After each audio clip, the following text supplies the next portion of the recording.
ನಮಸ್ಕಾರ. ಸದಾನಂದ ಬಾಮ್ನಿ ಯೂಟ್ಯೂಬ್ಗೆ ಸ್ವಾಗತ. ಬೆಳಗಾವಿ ಜಿಲ್ಲೆಯಲ್ಲಿ ಸ್ಟ್ರಿಕ್ಟ್ ಅಧಿಕಾರಿಗಳು ಹೆಚ್ಚು ದಿನ ಬಾಳೋದಿಲ್ಲ. ಅಂದರೆ ಹೆಚ್ಚು ದಿನ ಇಲ್ಲಿ ಸರ್ವಿಸ್ಗೆ ಇರಲಿಕ್ಕೆ ಅಧಿಕಾರಿಗಳು ಅಂದರೆ ರಾಜಕಾರಣಿಗಳು ಕೊಡೋದನೇ ಇಲ್ಲ. ಇದಕ್ಕೊಂದು ಬೆಸ್ಟ್ ಉದಾಹರಣೆ ಅಂತಂದರೆ ಇತ್ತೀಚೆಗೆ ಜಿಲ್ಲಾ ಹಿಂದುಳಿದ ವರ್ಗದ ಜಿಲ್ಲಾಧಿಕಾರಿ ಅಂತ ಶಿವಪ್ರಿಯ ಕಡಚೂರವ್ರನ್ನ ವರ್ಗಾವಣೆ ಮಾಡಿದ್ದಾರೆ. ಇವರನ್ನು ಬೆಂಗಳೂರಿನ ಆಯುಕ್ತರ ಕಚೇರಿಗೆ ಸಹಾಯಕ ನಿರ್ದೇಶಕರಾಗಿ ವರ್ಗ ಮಾಡಿದ್ದಾರೆ.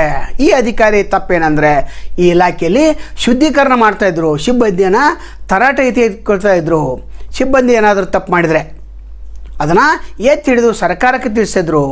ಹೀಗಾಗಿ ಸಿಬ್ಬಂದಿ ಎಲ್ಲ ಕೊಡಿ ಜಿಲ್ಲಾ ಉಸ್ತುವಾರಿ ಸಚಿವ್ ಜಾರಕಿಹೊಳಿ ಅವರಿಗೆ ಕಂಪ್ಲೇಂಟ್ ಕೊಟ್ಟಿದ್ದರು. ಸತೀಶ್ ಜಾರಕಿಹೊಳಿ ಕೂಡ ವಿಚಾರ ಮಾಡಬೇಕಾಗಿತ್ತು.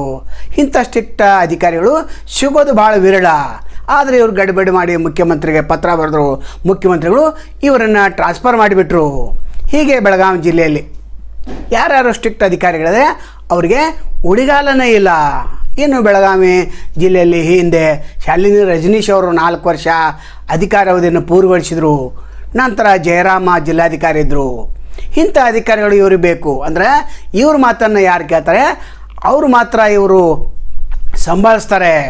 ನಂತರ ಜಿಲ್ಲಾ ಅಧಿಕಾರಿಗಳು ಏನಿದ್ದಾರೆ ವಿವಿಧ ಇಲಾಖೆ ಅವರು ಪಾಪ ಈ ರಾಜಕಾರಣಿಗಳು ಹೇಳಿದ್ದನ್ನು ಕೇಳಲೇಬೇಕಾಗ್ತದೆ. ಸ್ಟ್ರಿಕ್ಟಾಗಿ ಯಾವುದು ನಡೆಯೋದೇ ಇಲ್ಲ.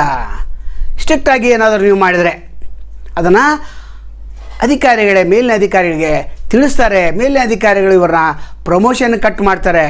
ನಂತರ ವೇತನದಲ್ಲಿ ಕಡಿತಗೊಳಿಸಿ ಶಿಕ್ಷೆ ಕೊಡ್ತಾರೆ. ಕೆಲವು ಅಧಿಕಾರಿಗಳು ಮಾತ್ರ ಇದ್ದಾರೆ, ಒಳ್ಳೆಯ ಅಧಿಕಾರಿಗಳು ಇಲ್ಲಂತಿಲ್ಲ. ಕುರಿ ಹುಲಿ ಅಂತಿದ್ದಾರೆ ಪರಿಶಿಷ್ಟ ಜಾತಿ ಕಲ್ಯಾಣ ಇಲಾಖೆ ಅಧಿಕಾರಿಗಳು. ಇವರು ಹಾವು ಸಾಯಬಾರ್ದು, ಕೋಲು ಮುರಿಬಾರ್ದು ಅಂಥ ಒಂದು ನೀತಿಯನ್ನು ಅನುಸರಿಸಿಕೊಂಡು ಬಂದಿದ್ದಾರೆ. ಅಂದರೆ ಒಳ್ಳೆಯ ಅಧಿಕಾರಿ ಅವರು. ಇಂಥ ಅಧಿಕಾರಿಗಳ ಮೇಲೆ ಅನೇಕರು ಕೆಂಗನ್ನನ್ನು ಬೀರ್ತಾ ಇದ್ದಾರೆ. ಇಂಥ ಅಧಿಕಾರಿಗಳು ಇಂಥ ಇಲಾಖೆಗೆ ಇರಲೇಬೇಕಾಗ್ತದೆ.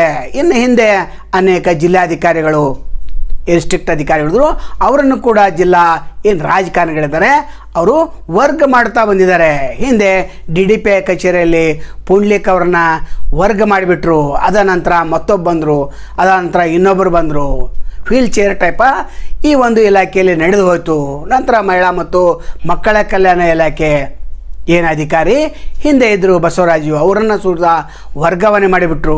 ಇಂಥ ಜಾಗದಲ್ಲಿ ಭ್ರಷ್ಟ ನಾಗರಾಜನ ತಂದಿದ್ದಾರೆ. ಲಕ್ಷ್ಮೀ ಹೆಬ್ಬಾಳ್ಕರ್ ಕೂಡ ಇದನ್ನು ಗಮನಿಸಬೇಕಾಗ್ತದೆ. ಯಾಕಂದರೆ ಒಳ್ಳೆಯ ಅಧಿಕಾರಿಗಳು ಸಿಗೋದು ಬಹಳ ಅಪರೂಪ. ಇಂಥ ಅಧಿಕಾರಿಗಳು ಬಂದರೆ ಸಾರ್ವಜನಿಕರು ಕೂಡ ಅವರಿಗೆ ಬೆಂಬಲಕ್ಕೆ ನಿಲ್ಲಬೇಕು. ಭೀಮಪ್ಪ ಗಡದವರು ಮಾಹಿತಿ ಏನು ಕಿಂಗ್ ಆಫ್ ಮೇಕರ್ ಇದ್ದಾರೆ, ಅವರು ಇಂಥ ಅಧಿಕಾರಿಗಳಿಗೆ ಸಪೋರ್ಟ್ ಕೊಡ್ತಾರೆ. ಆದರೆ ರಾಜಕಾರಣಿಗಳು ಇಂಥ ಅಧಿಕಾರಿಗಳನ್ನ ಬೇಗನೆ ಎತ್ತಗಡಿ ಮಾಡಿಸ್ತಾರೆ. ತಮ್ಮದು ಯಾವುದೇ ಒಂದು ಸಣ್ಣ ಕೆಲಸ ಆಗದೇ ಇದ್ದರೆ ಇವರನ್ನು ವರ್ಗಾವಣೆ ಮಾಡ್ತಾ ಇದ್ದಾರೆ. ಇವರ ತಪ್ಪಿನಿಂದಾನೆ ಅಧಿಕಾರಿಗಳು ಶಿಕ್ಷೆಯನ್ನು ಅನುಭವಿಸುವಂಥ ಪರಿಸ್ಥಿತಿ ಬಂದೆ. ಇನ್ನು SDC ಅಪಡಿಸಿ ಪರಿಸ್ಥಿತಿ ಅಂತೂ ಹೇಳಲೇಬಾರ್ದು. ನಂತರ ವರ್ಗಾವಣೆ ಟೈಮ್ದಲ್ಲಿ ಹೇಳಿದಷ್ಟು ಹಣ ಕೊಟ್ಟು ಬಂದಿರ್ತಾರೆ. ಅದು ಅಲ್ಲದೆ ಇವರು ಹೇಳಿದಂಥ ಕೆಲಸವನ್ನು ಮಾಡಬೇಕಾಗ್ತದೆ. ಅಂದರೆ ಬೆಳಗಾವಿ ಜಿಲ್ಲಾ ರಾಜಕಾರಣಿಗಳಿಗೆ ಒಳ್ಳೆಯ ಅಧಿಕಾರಿಗಳು ಬೇಡವಾಗಿದ್ದಾರೆ. ಭ್ರಷ್ಟ ಅಧಿಕಾರಿಗಳಿಗೆ ಇವರು ಶ್ರೀರಕ್ಷೆಯನ್ನು ನೀಡ್ತಾ ಇದ್ದಾರೆ. ಇಂಥ ಆರೋಪಗಳು ಬೆಳಗಾವಿ ಜಿಲ್ಲೆಯಲ್ಲಿ ಕಳೆದ 20-25 ವರ್ಷಗಳಿಂದ ಹೆಚ್ಚಾಗಿವೆ. ಈ ಹಿಂದಿನ ಶಾಸಕರು ಹಾಗಿರಲಿಲ್ಲ. ವಿಚಾರ ಮಾಡ್ತಿದ್ರು, ಮುಖ್ಯಮಂತ್ರಿಗೆ ತಿಳಿಸೋಕ್ಕಿಂತ ಮೊದಲು ಎನ್ಕ್ವೈರಿ ಮಾಡ್ತಿದ್ರು. ಈಗ ಹಾಗಿಲ್ಲ.